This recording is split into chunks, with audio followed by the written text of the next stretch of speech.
Students welcome back to Xylem learning. Abdulla സാറാണ്. ഇന്ന് നമ്മൾ വന്നിരിക്കുന്നത് കുറച്ച് കോംപ്ലിക്കേറ്റഡ് ആയിട്ടുള്ള ടോപ്പിക്കാണ്. ബിക്കോസ് നിങ്ങൾ ഇത് പഠിക്കുമ്പോൾ കുറച്ച് മടിയൊക്കെ വരുന്ന ടോപ്പിക്കാണ്. പക്ഷെ ഇത് ഇമ്പോർട്ടന്റ് ആണ്, മോസ്റ്റ് ഇമ്പോർട്ടന്റ് ആണ്. എക്സാമിനേഷന് പഠിച്ചു പോകേണ്ട ടോപ്പിക് കൂടിയാണ്. അപ്പൊ മടിയൊക്കെ മാറ്റി വെച്ച് ഈ ക്ലാസ് കംപ്ലീറ്റ് ചെയ്ത് കാണാം. ഇവിടെ നിങ്ങൾക്ക് ഷുവർ ആയിട്ടും 5 മാർക്ക് വരെയുള്ള 5 മാർക്കിന്റെ ചോദ്യം ഷുവർ ആയിട്ടും ഈ ഭാഗത്ത് തന്നെയായിരിക്കും നിങ്ങൾക്ക് വരുന്നത്. അതുകൊണ്ട് തന്നെ കൃത്യമായിട്ട് മക്കൾ എന്ത് ചെയ്യുക, പഠിച്ചു പോവാ. ആരും മടിയൊന്നും കാണിച്ച് ഈ ഒരു ഭാഗം വിട്ടുപോകരുത്. പല മക്കളും മടി കാരണം വിട്ടുപോകുന്ന ഒഴിവാക്കുന്ന ഒരു ഭാഗമാണ്. പക്ഷെ മോസ്റ്റ് ഇമ്പോർട്ടന്റ് ആണ്. പല എക്സാമിനും മക്കൾ എഴുതുന്ന സമയത്ത് ഓപ്ഷൻസ് ഉണ്ടല്ലോ, 8ൽ 6 എഴുതിയാൽ മതിയല്ലോ, അപ്പൊ ഈ ചോദ്യം ഞങ്ങൾക്ക് ഒഴിവാക്കാം എന്ന് വിചാരിക്കും. പക്ഷെ ഏറ്റവും ഈസിയുമാണ്, ഏറ്റവും ഈസി ആയിട്ട് മാർക്ക് സ്കോർ ചെയ്യാൻ പറ്റുന്ന ഭാഗമാണ്. അങ്ങനെ വെറുതെ വിട്ട് കളയരുത് മക്കളെ. ഏറ്റവും ഈസി ആയിട്ടുള്ള ഒരു ടോപ്പിക്, പഠിക്കാൻ കുറച്ച് മടി വരുന്ന ടോപ്പിക് ആയതുകൊണ്ട് മാറ്റിവെക്കാം എന്ന് ആരും വിചാരിക്കരുത്. കൃത്യമായിട്ട് കാണാം. ഈ വീഡിയോ കാണുന്നതിലൂടെ ഈ ടോപ്പിക്കിലോട്ടുള്ള മടിയൊക്കെ നമുക്ക് മാറി കിട്ടും. നമുക്ക് നോക്കാം. നമ്മൾ ഈ ഒരു ചോദ്യം നോക്കാം. പിഗ്മികളുടെ മുഖ്യ ആവാസ കേന്ദ്ര മേഖലയായിട്ടുള്ള ആദിവാസ മേഖലയായിട്ടുള്ള ആഫ്രിക്കയിലെ കോങ്കോ നഗരത്തിലെ ചില സവിശേഷതകൾ നോക്കൂ എന്ന് പറഞ്ഞുകൊണ്ടാണ് നമ്മൾ തുടങ്ങുന്നത്. അപ്പൊ പിഗ്മികളുടെ അധിവാസ കേന്ദ്രത്തിന്റെ പ്രത്യേകതകൾ എന്തൊക്കെയാണ്, സവിശേഷതകൾ എന്തൊക്കെയാണ്? അപ്പൊ കോങ്കോ ബേസിൻ, ആഫ്രിക്കയിലെ കോങ്കോ ബേസിൻ പിഗ്മീസിന്റെ മെയിൻലി 12 ഏരിയാസ് ആണ്. അവിടുത്തെ ഫീച്ചേഴ്സ് എന്തൊക്കെയാണ് എന്ന് ചോദിക്കുകയാണെങ്കിൽ നമുക്ക് ആൻസർ ചെയ്യാൻ പറ്റണം. ഈ ചോദ്യം വന്നിട്ടുള്ളതാണ്. മുൻ വർഷങ്ങളിലെ പേപ്പേഴ്സ് ചെക്ക് ചെയ്താൽ നമുക്ക് കൃത്യമായിട്ടും കാണാൻ പറ്റും ഈ ചോദ്യം വന്നിട്ടുണ്ട്. പക്ഷേ ഒരു 50% മക്കൾ എഴുതാതെ ഒഴിവാക്കി വിട്ട ചോദ്യം കൂടിയാണിത്. അതുകൊണ്ട് തന്നെ കൃത്യമായി വ്യക്തമായി പഠിച്ചു പോവാ. ഈ ഭാഗത്ത് വരുന്ന മാർക്ക് മക്കൾ എന്ത് ചെയ്യുക, ഉറപ്പ് കേട്ടാ. ഓക്കെ, നമുക്ക് ആൻസർ നോക്കാം. എന്തൊക്കെയാണ് ഈ ഒരു കോങ്കോ ബാസിൻസിലെ പ്രത്യേകതകൾ നമുക്ക് നോക്കാം. High atmospheric temperature throughout the year and daily afternoon showers with thunder and lightning. ഒരു സവിശേഷത എന്ന് പറയുന്നത് വർഷം മുഴുവൻ ഉയർന്ന അന്തരീക്ഷ താപനിലയായിരിക്കും, ഉയർന്ന അന്തരീക്ഷ താപമായിരിക്കും. ഹൈ അറ്റ്മോസ്ഫറിക് ടെമ്പറേച്ചർ ആയിരിക്കും, ഹൈ അറ്റ്മോസ്ഫറിക് ടെമ്പറേച്ചർ ആയിരിക്കും ഇയറിൽ ത്രൂ ഔട്ട് നമുക്ക് കാണാൻ പറ്റുന്നത് ഒരു ഫീച്ചർ. Then നമുക്ക് കാണാൻ പറ്റും എല്ലാ ദിവസവും ഉച്ചയ്ക്ക് ശേഷം ഇടിമിന്നലോട് കൂടിയിട്ടുള്ള തണ്ടറും ലൈറ്റിംഗ് ഒക്കെ ആയിട്ടുള്ള ഒരു കിടിലൻ മഴ തന്നെ ഉണ്ടാവും. ഒരു കിടിലോസ്കി മഴ തന്നെ എവിടെ ഉണ്ടാവും? കോങ്കോ ബാസിൻസിൽ, ആഫ്രിക്കയിലെ കോങ്കോ ബാസിൻസിൽ നമുക്ക് കാണാൻ പറ്റും. Then dense evergreen vegetation consisting of big trees, climbers, thick undergrowth, moss, venta and so on. ഇവിടെ നമുക്ക് എന്ത് കാണാൻ പറ്റും? വൻമരങ്ങളുണ്ട്, വള്ളിപ്പടർപ്പുകളുണ്ട്, അടിക്കാടുകളുണ്ട്, പായൽ വർഗ്ഗങ്ങളുണ്ട്, ഇങ്ങനെ സസ്യജാലങ്ങള്, മരവാഴകള്, ഇങ്ങനെ വൈവിധ്യമാർന്നിട്ടുള്ള എന്തുണ്ട് മക്കളെ?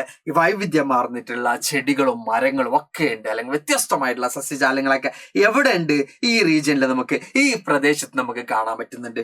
ഡൈവേഴ്സ് ഫ്യൂന, നമുക്ക് വ്യത്യസ്തമായിട്ടുള്ള ജന്തുജാലങ്ങളൊക്കെ അവിടെ കാണാം. ഈ ഭാഗത്ത്, ഈ പ്രദേശത്ത് നമുക്ക് കാണാൻ പറ്റുന്നുണ്ട്. കൃത്യമായിട്ട് നോട്ട് ചെയ്യുക. What are the features of, നമുക്ക് ഇവിടെ പറയുകയാണെങ്കിൽ കോങ്കോ ബാസിൻസ് ഇൻ ആഫ്രിക്ക, ആഫ്രിക്കയിലെ കോങ്കോ നഗരത്തിലെ സവിശേഷതകൾ എന്തൊക്കെയാണ് എന്ന് ചോദിക്കുകയാണെങ്കിൽ മക്കൾ ആകെ ആൻസർ ചെയ്തത് ഇത്രയും പോയിന്റ്സ് ആണ്. എഴുതാൻ മടിയുണ്ടോ മക്കളെ? ഇല്ലല്ലോ. അപ്പൊ ഇത്രയും പഠിച്ചു പോവാം. എഴുതിയാൽ മാർക്ക് ഉറപ്പിക്കാം. ഇനി മറ്റൊരു ഭാഗമാണ് മധ്യരേഖ നിത്യഹരിതവനങ്ങൾ, ഇക്വറ്റോറിയൽ എവർഗ്രീൻ ഫോറസ്റ്റ് എന്ന് പറയുന്ന ഭാഗം. ഈ ഭാഗവും വായിക്കുമ്പോൾ കുറച്ച് ബോറിംഗ് ആയിട്ട് തോന്നും. അതുകൊണ്ട് മക്കൾ മാറ്റി വെക്കും. മാർക്ക് വെറുതെ മിസ്സാക്കരുത്.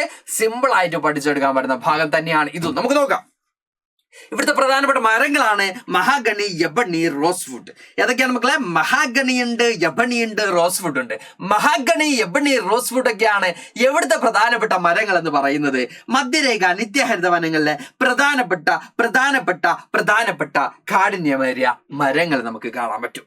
ഓക്കെ, അപ്പോൾ ഇവിടെ നമ്മൾ പറയുന്നുണ്ട് നിബിഡ വനങ്ങൾ മധ്യരേഖ കാലാവസ്ഥ മേഖലകളുടെ സവിശേഷതയാണ് അല്ലെ. നമ്മളോട് പറഞ്ഞത് equatorial climatic region is characterised by dense forest ആണ് ഇതിന്റെ ഒരു സവിശേഷത നമ്മൾ പറഞ്ഞത്.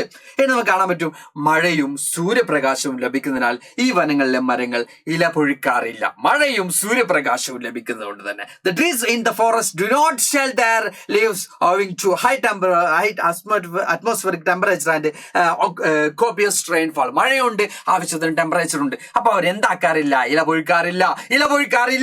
പൊഴിക്കാറില്ല നമുക്ക് കാണാൻ പറ്റും മക്കളെ. ഇനി അതിനാൽ ഈ വനങ്ങള് മധ്യരേഖ നിത്യഹരിത വനങ്ങൾ